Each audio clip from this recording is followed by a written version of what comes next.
this is Sarah, aka Sarah GTV, and you are watching TDC Moncton.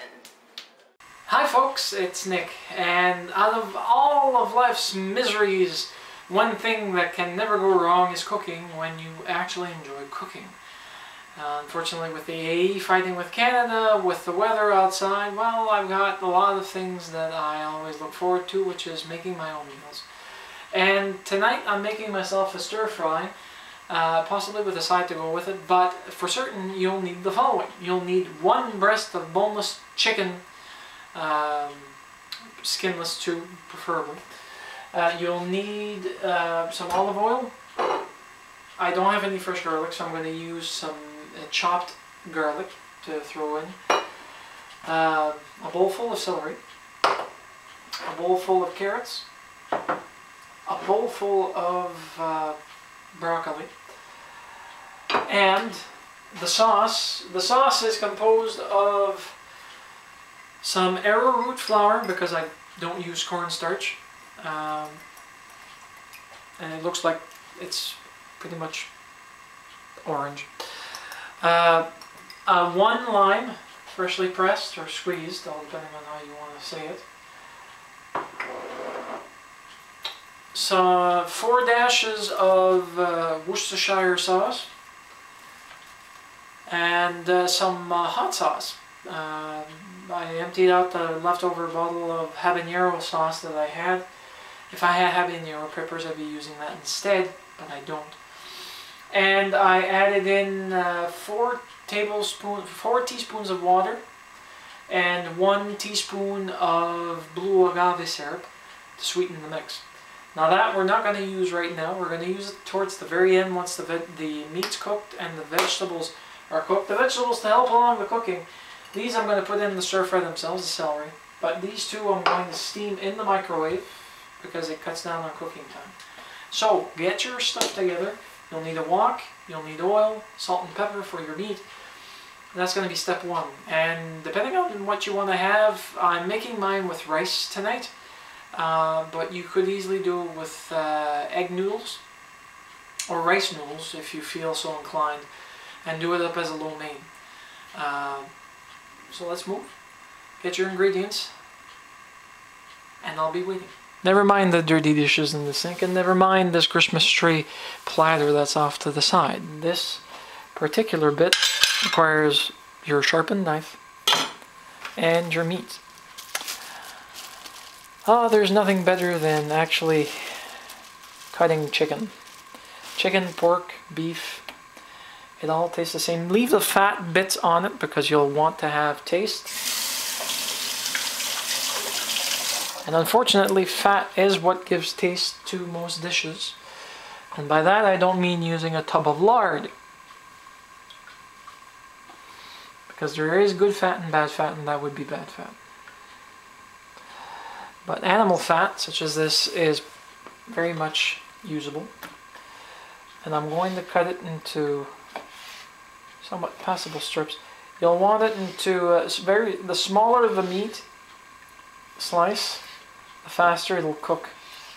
And because I don't believe in spending hours on stir fries, I'm going to make this as thin as I possibly can. The best time to actually cut meat to get better slices with less muss and fuss is when it's half thawed or fully frozen, if you've got the gumption to use your knife during then. But half thawed is even better. It's more safe for your hands, more safe for the people in the house, and also for the fact that you can manage the meat cutting without worrying about anything affecting your slicing.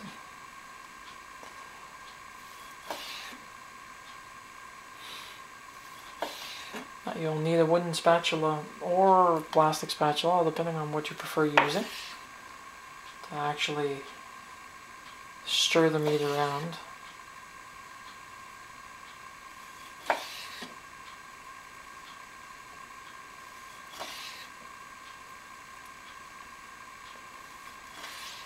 If you can shave it, well, it's going to be a little bit too thin if you shave it, but somewhat a little bit thicker than shaved.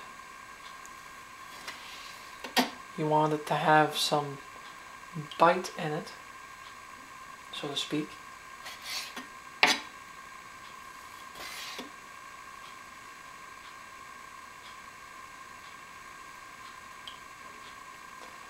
Yeah, there we go. Now that's done. This is ready. We move on to cooking it. In here, what I've got is water with coarse ground salt being put to a high boil, but with it are turmeric, basil, a little bit of cumin, curry, and a quarter teaspoon of ground cinnamon.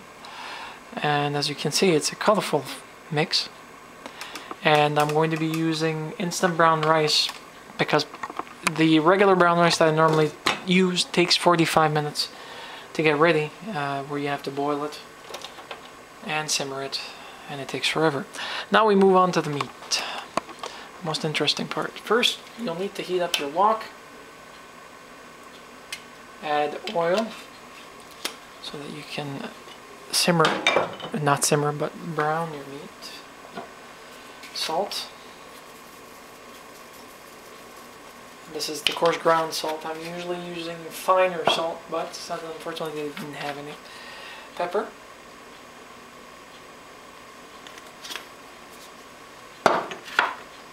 Okay, and then I get the meat. But first, before I throw in the meat,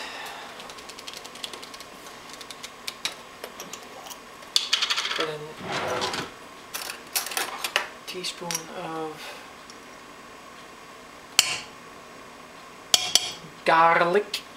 Keep away vampires. There, let's see how you like that, you shiny dastard.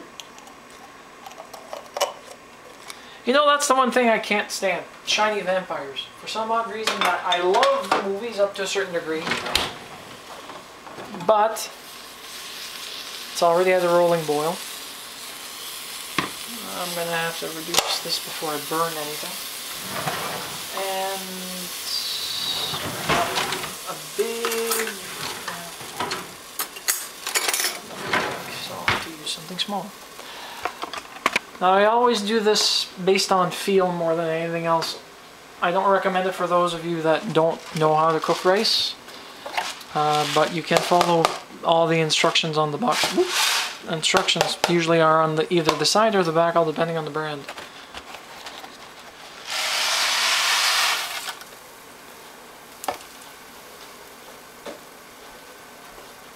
Now, I live alone most of the time, and when that happens, I usually don't end up cooking a lot of rice. But what I enjoy doing is making a little bit more and storing it in the fridge, not frozen.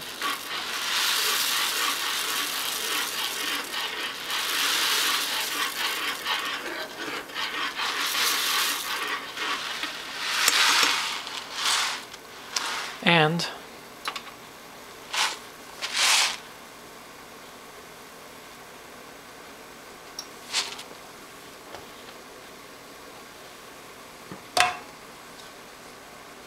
I'm going to reduce the heat and cover it for 5 minutes. As soon as I reduce the heat. But I have to be careful. The starch from rice, when you cap it, is similar to potatoes. It will cause a spillover. And trust me, it's a pain in the arse to actually clean from your stove. So let's get this warmed up again.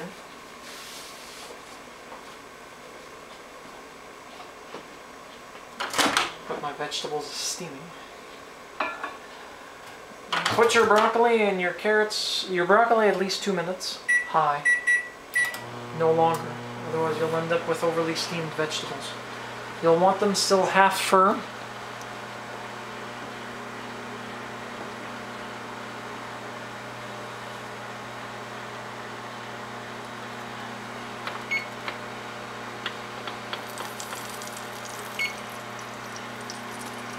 The garlic is reacting, which means the oil is... there we go. Before the oil burns, garlic burns, you'll want to throw in your meat. So the unfortunate downside to burnt garlic, it becomes bitter. It doesn't taste as good as it should.